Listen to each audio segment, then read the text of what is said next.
In the middle of the 4th century BC, after decades of intermittent fighting, the great Greek city-states of Athens, Sparta and Thebes had fought themselves to a standstill. A new power would arise to challenge the old order.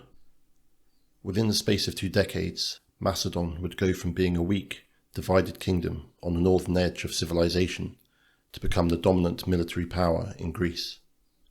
This remarkable transformation was achieved under the rule of Philip II of Macedon, the father of Alexander the Great. It was Philip who established the foundations of Macedonian power through his driving ambition for his kingdom, combined with shrewd diplomatic skills and a radical approach to warfare. Alexander would inherit a kingdom that was already the preeminent power in the Greek world, and that was primed for further military expansion. Years after Philip's death, Alexander would organise a banquet during a feast day for the god Dionysus. As was customary in Macedonian celebrations, the wine flowed and merriment ensued. At one point in the evening, a number of Alexander's drunken friends began to belittle his father's achievements and boast that Alexander's were far greater. Instead of admonishing his friends, Alexander, who always had a weak spot for personal flattery, joined in with them. Present at the banquet was one of Alexander's most senior generals, Clytus the Black, who had also served under the command of Philip. Unable to overlook this blatant disrespect to the dead king, the old general rose to his feet and declared that Alexander would have been nothing without the achievements of his father. In a rage, Alexander ran the general through with a spear, an action that he immediately regretted, even turning the point of the spear on himself before he was wrestled to the ground by his friends and guards and dragged to his quarters. It is unclear whether Alexander recognised the true wisdom of Clytus's words. However, it is certainly true that the Macedonian army that Alexander would lead to conquer the known world was largely an army of his father's making. Philip was born in 382 BC into the Argead royal dynasty that had ruled Macedon since the 7th century BC. At the time of his birth, Macedon was a minor state on the northern edge of the Greek mainland, riven by internal divisions and surrounded by hostile neighbours. Separated from the Greek states to the south by the Olympus Massif, dominated by Mount Olympus itself, the people who lived in this land spoke a distinct language from the rest of Greece and were considered backward, uncultured, and barely Greek by their southern neighbours. In turn, the Macedonians, despite the widespread adoption of Hellenistic culture and practices by the Macedonian aristocracy, regarded the Greeks as feeble and effeminate, and were proud to consider themselves a different people. Macedon was a land of rugged mountain highlands to the north, south and west, with fertile farmland plains to the east. In the highlands, tribes of nomadic pastoralists tended their livestock of sheep and goats. These tribes were fiercely independent and faced a daily struggle for survival against a harsh environment, hostile neighbouring tribes, and wild animals preying on their livestock. In the lowlands of the east, farmers toiled on the fertile plains, growing crops for food and grapes for wine. Every year in winter, the Highlanders steered their livestock down from the mountains to graze on the lowland farms, repaying the farmers with animals and fresh manure to fertilise the land. Although very different, the Highlanders and lowland farmers shared a common language that bound them together as one people. When Philip was just 15, he was sent as a hostage to the city of Thebes by his older brother, the king. The central Greek city-state of Thebes had emerged as the most powerful force in Greece after delivering a crushing blow against the Spartans just a few years earlier at the Battle of Leuctra in 371 BC. Keen to establish good relations with the rising power in the region, the Macedonians hastily negotiated an alliance with Thebes. In order to guarantee their good intentions, the Macedonians sent a number of hostages from the Macedonian aristocracy, including the young prince. If the Macedonians were true to their word, the hostages would be treated as honoured guests. If not, they would be tortured and killed. Philip was assigned to be the guest of the Theban general Pamenes. Despite his status as a hostage, Philip received a military and diplomatic education in keeping with his aristocratic status. During his time in Thebes, Philip would have had the opportunity to observe the famed Theban hoplites, citizen soldiers who were the finest infantry soldiers in the whole of Greece.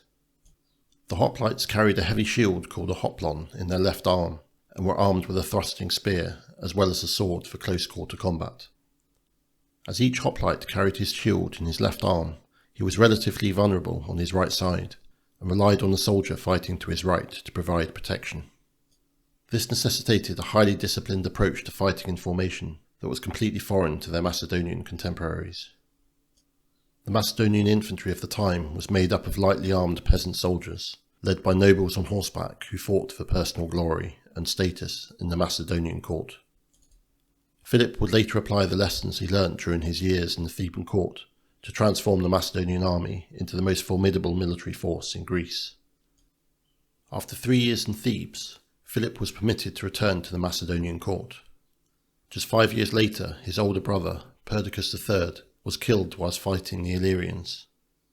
Perdiccas' infant son, Amyntas, was crowned king whilst Philip was appointed as regent. However, less than a year after Amyntas inherited the crown, he was deposed by his uncle Philip, who declared himself king. Philip ascended the throne of Macedon in 359 BC.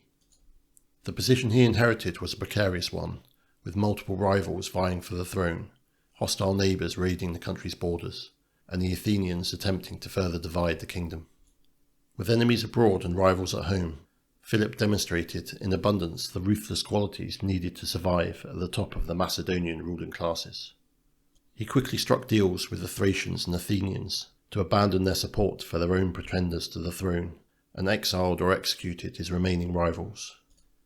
With his position secure at home, Philip turned his attention to countering the threat posed by Macedon's neighbours, who coveted the country's rich pine forests and the iron, silver and gold that lay within the Macedonian mountains. Philip understood that the traditional Macedonian approach to warfare was no match for the discipline of the Theban or Athenian hoplites, and that in order to secure his kingdom from invasion, he would have to transform his peasant army into a professional fighting force. He immediately set about this task, drilling his men relentlessly and implementing forced marches with full packs to build up the men's durability and toughness. Slowly but surely, Philip's efforts began to pay off, and the troops' confidence in their own abilities grew, and they began to form a cohesive fighting force. The new professional infantry instilled in men a loyalty to their king and country, in place of the traditional allegiances to regions and tribal chiefs. Lacking the financial resources to equip his army with the heavy armour of the hoplite soldiers, Philip was forced to improvise and devised a new way of fighting, utilising lightly armed troops. He adopted the established phalanx tactic of men fighting as a single unit, and combined this with an innovative new weapon developed by Philip himself called the sarissa. The sarissa was a spear that at almost 18 feet long was almost twice as long as the standard hoplite spears. Unencumbered by the heavy shields favoured by the hoplites, the Macedonian soldiers could use both hands to handle the sarissa, allowing them to manoeuvre the spears with ease and in coordination with their comrades. The basic unit of the Macedonian phalanx was the syntagma, a body of 256 men who would form in 16 columns, each of which were 16 men deep. The phalanx consisted of multiple syntagma. The first 6 ranks of the phalanx would hold their sarissas out horizontally to skewer the enemy soldiers. The rear 10 ranks would hold their sarissas at an upward angle in order to deflect enemy projectiles such as arrows, slings and javelins. The combination of the phalanx, sarissa and well-drilled men would prove devastating for their opponents, who would find themselves facing a wall of spears and unable to use their own weapons effectively. Guarding the right flank of the Macedonian phalanx were the hypaspists. These were the elite of the Macedonian infantry. Often promoted from the phalanx, they were a highly mobile and agile force that protected the flank of the phalanx and acted as a link between the regular infantry and the cavalry. The Macedonian cavalry was expanded and trained to work in coordination with the infantry. Prior to Philip's reforms, the members of the cavalry were made up almost exclusively from local Macedonian nobility that had fought for personal glory and prestige. Philip moulded them into a professional force that fought as a unit and owed their allegiance to the Argead royal house. The cavalry was organised into squadrons called ile that numbered between 200 and 300 horsemen. They were trained to fight in tight formation, armed with a thrusting spear, similar to the lancers of the Napoleonic era. The elite of Philip's mounted army was a companion cavalry, a unit of heavy cavalry that would often lead the attack against the enemy infantry's flank or rear, whilst they were engaged in combat with the Macedonian infantry. The army of Philip was designed for one purpose: the annihilation of the enemy on the battlefield.